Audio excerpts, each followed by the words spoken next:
हम एक chapter 2 cover करने वाले हैं इस वाली वीडियो में। पर before that I need to start with what is statistics. तो स्टैटिस्टिक को अगर सिंपल टर्म्स में बात करें तो स्टैटिस्टिक क्या है? साइंस है जिसमें हम कलेक्शन करते हैं पहले डेटा की, फिर उसे ऑर्गेनाइज करते हैं, फिर उसे प्रेजेंट करते हैं, फिर एनालाइज करते हैं, फिर इंटरप्रेट करते हैं उस न्यूमेरिकल डेटा को, ताकि हम एक इफ़ेक्टिव डिसीज़न ले सकें कि हमें इधर इन्वेस्ट करना चाहिए या नहीं करना चाहिए, या हमें ये डिसीज़न लेना चाहिए या नहीं। This is all about statistic in simple terms.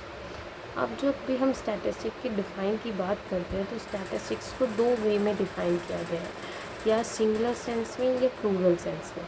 अगर हम प्लूरल सेंस की बात करेंगे तो मतलब न्यूमेरिकल फैक्ट्स में, कि स्टैट्स को न्यूमेरिकल फैक्ट या न्यूमेरिकली एक्सप्लेन करने की कोशिश की गई है प्लूरल सेंस में। और सिंगुलर सेंस में सिर्फ ये कहा गया है कि अगर हमने कलेक्शन को डेटा को कलेक्ट कर लिया, उसको अच्छे से ऑर्गेनाइज कर लिया, उसे प्रेजेंट कर दिया, एनालाइज कर दिया और इंटरप्रेट कर दिया, तो this is all about statistic. तो हम पढ़ेंगे स्टैटिस्टिक एंड प्लूरल सेंस, जो थोड़ा ब्रॉड है। तो स्टैटिस्टिक्स और characteristics of statistics and plural sense में फर्स्ट आता है aggregate of fact. Aggregate of fact क्या कहता है कि एक सिंगल डेटा, एक छोटा सा सिंगल डेटा स्टैटिस्टिक्स नहीं है। मैं बोल रही हूँ मेरी हाइट इतनी है, मेरी हाइट इज़ नॉट स्टैटिस्टिक। पर अगर मैं सारे बच्चों की हाइट निकाल रही हूँ क्लास में तो दैट इज़ स्टैटिस्टिक।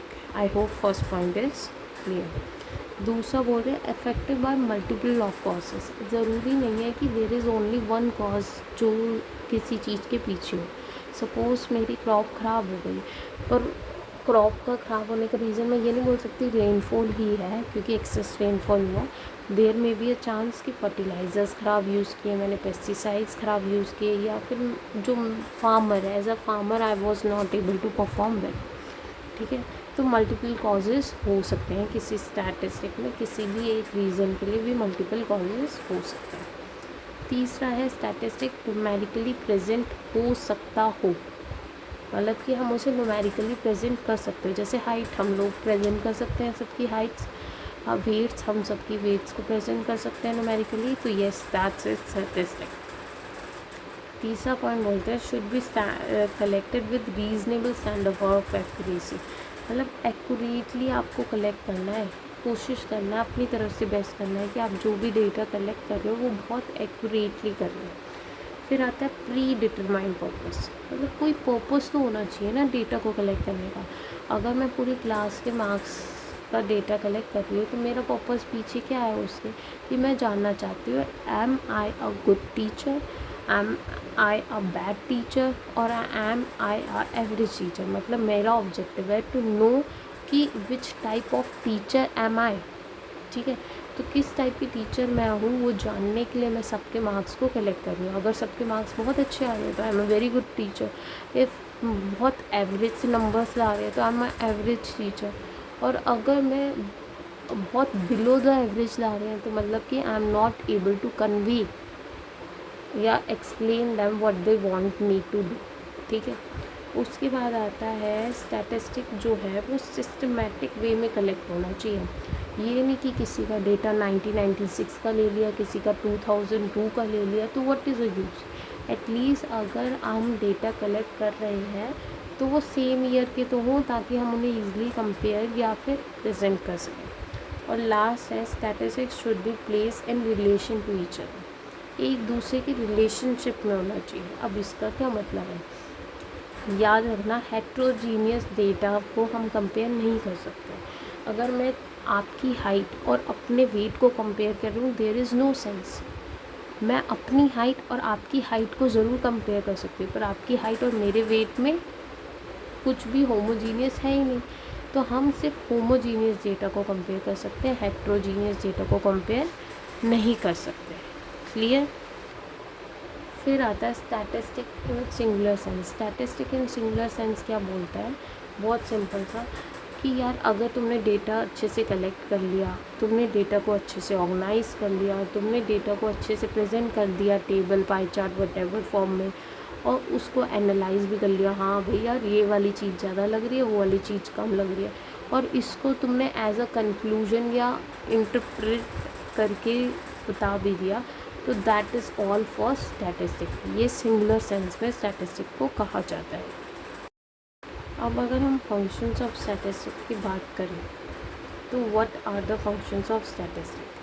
तो पहला क्या है, टू सिंप्लीफाई कॉम्प्लेक्स फैक्ट्स, जो मुश्किल कॉम्प्लेक्स फैक्ट है उसको सिंप्लीफाई करो, ठीक है। दूसरा है present facts in definite form, एक तरीका होता है डेटा को प्रेजेंट करने का, आपको उस फॉर्म में उसे प्रेजेंट करना है। तीसरा है to make comparison of facts, मतलब डेटा ऐसे प्रेजेंट होना चाहिए कि आप दो चीज़ों को अच्छे से कंपेयर कर सको।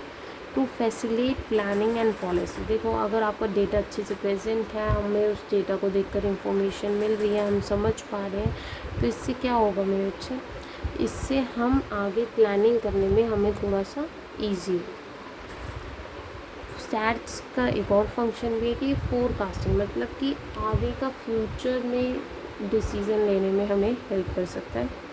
हाइपोथेसिस टेस्टिंग क्या होता है? हाइपोथेसिस होता है जैसे हम कुछ मान के चलते हैं, कुछ अजम्पशन लेके चलते हैं कि मेरे को लग रहा है यार मेरी क्लास की परफॉर्मेंस मेरी अच्छी कम्युनिकेशन ना होने की वजह से कम आ रही है, ये मेरे अजम्पशन लेके चल रहे हैं। तो फिर अगर सपोज़ मैं कहती हूँ कि मेरी कम्युनिकेशन मैंने इम्प्रूव करके देख लिया और उसके बाद भी मुझे लग रहा है अभी भी मेरी क्लास जो है वो अच्छा परफॉर्म नहीं कर रही, तो इसमें क्या हुआ, मैंने एक एजम्पशन लेके देखा और उसके बाद मैंने चेक किया कि क्या मेरी एजम्पशन सही थी या मेरी एजम्पशन गलत थी। उसके बाद आता है हमारा last point, to enlarge individual knowledge and experience.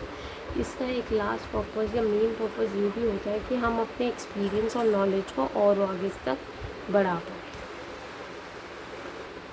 अब हम बात करेंगे limitation of statistic. Limitation of statistic क्या बोलती है? पहली लिमिटेशन क्या है स्टैटिस्टिक कि statistic does not study qualitative phenomena.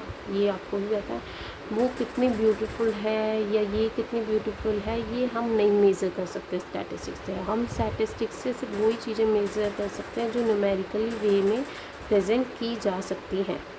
Stats does not deal with individual. Stats सिर्फ एक इंडिविजुअल डेटा से नहीं डील किया जा सकता कि यार मेरी हाइट तो इतनी है, मेरी अकेली की हाइट को स्टैट्स नहीं बोलेंगे, ठीक है। स्टैट्स वही होता है जब एक से ज़्यादा डेटा होते हैं ताकि हमारे लिए थोड़ा कंपैरिजन या इंटरप्रिटेशन ईजी हो।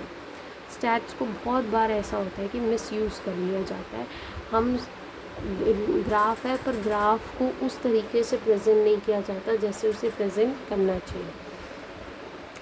स्टैट्स के जो रिजल्ट्स होते हैं वो ट्रू होते हैं पर ओनली ऑन एवरेजेस, बिल्कुल एग्जैक्टली अप्रोप्रिएट होना उनका पॉसिबल नहीं है। Statistic laws are not exact. जो लॉज भी होते हैं स्टैट्स के अंदर वो भी एग्जैक्ट नहीं होते, there may be a chance कि वो गलत हो सकते हैं। Only expert can make best possible use of statistics. That's very true. अगर कोई एक्सपर्ट बन रहा है तभी वो डेटा को बहुत अच्छे से प्रेजेंट और समझ पाए। Statistic data should be uniform and homogeneous. Statistic data कैसा होना चाहिए? होमोजीनियस, मिलता जुलता होना चाहिए कि मेरी हाइट है तो उसकी भी हाइट है, ऐसा ना हो कि मेरी हाइट ले रहे हैं और उसकी वेट ले रहे हैं। और होमोजीनियस का मतलब भी वही है, मिलता जुलता होना चाहिए, यूनिफॉर्म होना चाहिए, हेट्रोजीनियस नहीं होना चाहिए।